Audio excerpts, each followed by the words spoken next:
ahoana marina? Inona no mbola ilana ny HCC? Fanontaniana mipetraka ankehitriny ny hoe inona marina moa no tena antom-pisihan'ilay hoe HCC eto amin'ny firenena, indrindra fa ny fijoroany ity rafim-panjakana ity eto amintsika ankehitriny.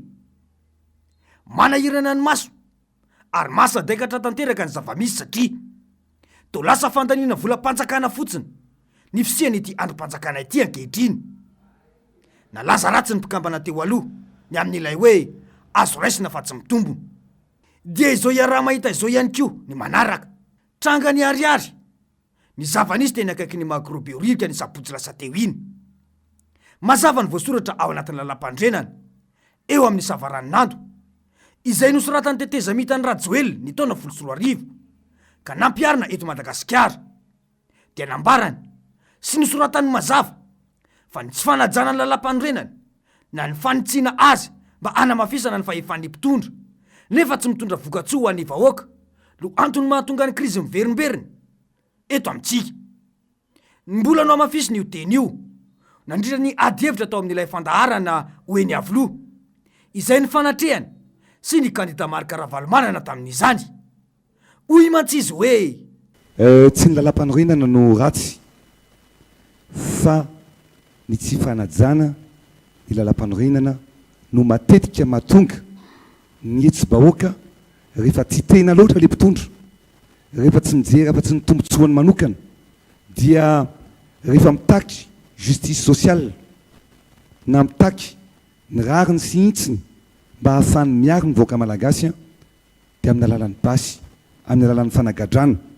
Mazava amintsika rehetra ngamba ny fanazavana izay nataony teo izay, dia mipetraka ny fanontaniana hoe koa omena tsiny ny vahoaka malagasy ankehitriny raha mitaky ny rotsaka andalam-be? Inona moa no zava-misy ataon'ny Rajoelina ankehitriny? Tena voajany ve ilay lalam-pandrenana izay nolazainy fa tsara sy mendrika io? Ireny fampisamborana sy fanakanana vahoaka tsy aneo hevitra tamin'ny sabotsy lasa teo ireny ve no atao hoe fanajana lalam-pandrenana? Mpitondra tsy mena mivadika fa miaina amin'ny angolona teny sy famitam-bahoaka no misy eto. Fietsika ivelany no betsaka fa fiatsaram-bela tsy fotsiny no ao anatiny. Ny tena mahagaga dia ilay fanginan'ny HCC manoloana ny fanitsakitsahan'ny mpitondra io lalam-pandrenana io.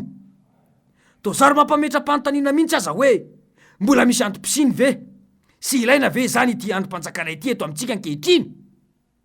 Raha ny zava-misy moa dia nampiakapeo ary nanameloka ny fihetsiky ny fanjakana ny sabotsy teo iny ny mpanohitra ao anatin'ny RMDM ka nanao tsindrom-paingotra sy nampatsiahy ny fitsarana avy momba ny lalam-pandrenana na ny HCC momba zava-misy eto amin'ny firenena io.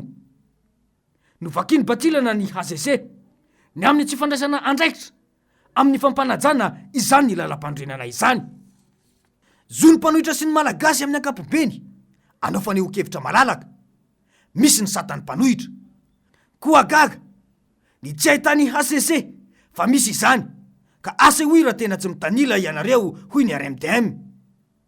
Amin'izy ireo dia baiko ny mpitondra ny HCC fa tsy manana ny fahaleovantenany sy tsy manao ny asany dia ny faharovana ny lalam-pandrenana matoa tsy mandray andraikitra. Hoy mantsy izy ireo hoe misy ny satany mpanohatra ao anatin'ny lalam-panorenantsika.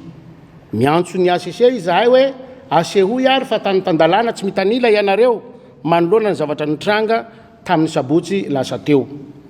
Misy namanay zay tsy tokony ho samborina mihitsy ary ny tena marina satria sady tsy nandray fitenenana no tsy nanao action fa manotra miaraka aminay dia nosamborina tena natao sambotra na fanaovana kidnapping mihitsy ary.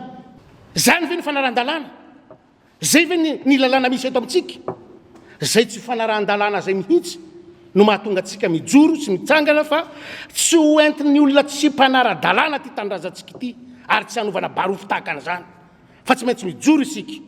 Na inona zavatra ho ataon'ny reto olona reto, na inona zavatra eretreretiny, tsy maintsy mijoro tsika ho an'ny tanindrazantsika.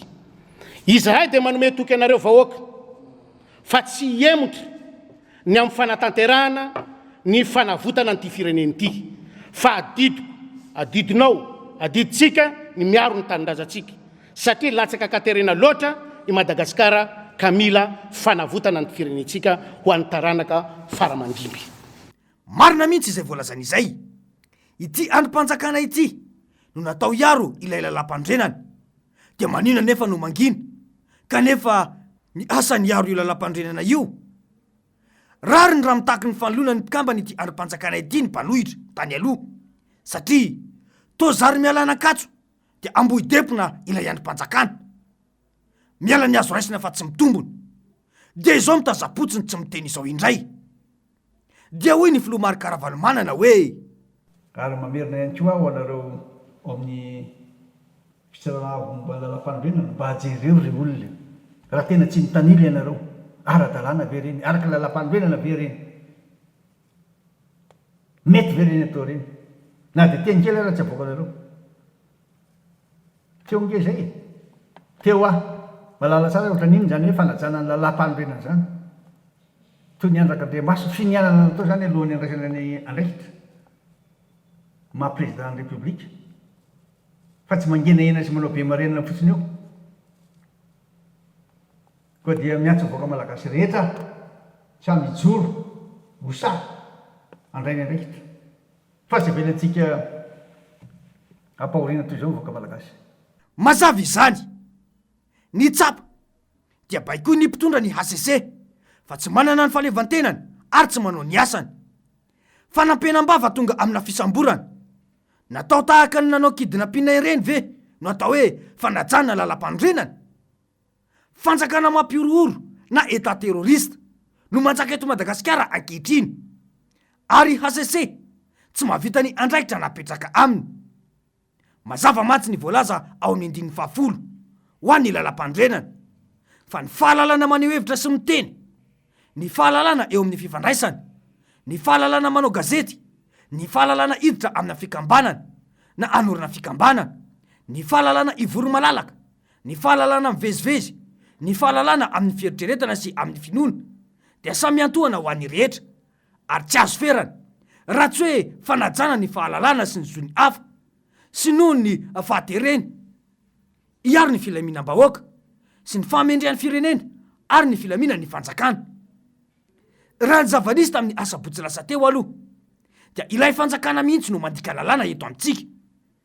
Toerana mifefy mba ahafahana maneho hevitra araka ny voalaza ny 10% io, tsy manohitohina ny filaminam-bahoaka no nangatahany vahoaka malagasy, saingy ny fanjakana manosika azy ho eny amin'ny arabe mba anelingelina ny fifamoivoizana. Dia hoy ny fanazavana hoe ny mpitadrika zao ny sy ny préfet manery ny vahoaka hidina an-dalambe satria zay teo anaty lakoro atosoka ho any an-dalambe, zay nefa mbola tsy am'izany. Ka aminay zany na tiany préfet na tsy tiany tsy maintsy vakina ty baraty avy eo ary zay tsy hiady ary tsy voaka ao anaty lakoro disfefy zay. mazava ny fanazavana teo. Ny efa tsy mpanaja lalàna dia tsy hanaja lalàna mandrakizay intsony, fa efa fanao ny manakorontana tahaka ireny tranga tamin'ny sabotsy ireny. Fanehoan-kevitra ampilaminana no ataon'ny vahoaka, fa izy mpitondra indray no manakorontana ny vahoaka sy ny filaminam-bahoaka. Dia mangina fotsiny ny HCC malona ireny, kanefa dia ny zavatra arovanao mihitsy no itsakitsainy. Sa ve hoe no fidin'ilay filoham-pirenena ny akamaroan'ny mpikambana ao aminy ka matahotra ny ala amin'ny toerana rehefa ilaza sy manohitra ny tsy fahamarinana? Any ka na manimbazimba ny asanao izao aza ilay filoham-pirenena dia tazampotsiny hoe tsika izy ty fireneny ty e. Izany ve no fomba hitantanana ilay androm-panjakana sy ny fiainam-bahoaka? Ny androm-pisehan'ireo mpikambany HCC mihitsy no efa voazimbazimba sy tsy asian'ilay fitondram-panjakana hajany malona ireny fihetsika tamin'ny sabotsy lasa teo ireny. Dikany maty hasiny ilay androm-panjakana. Aiza ilay fiainanana izay natao? Sa fomba fotsiny ireny amin'izy ireo? Fa ahoana mariny?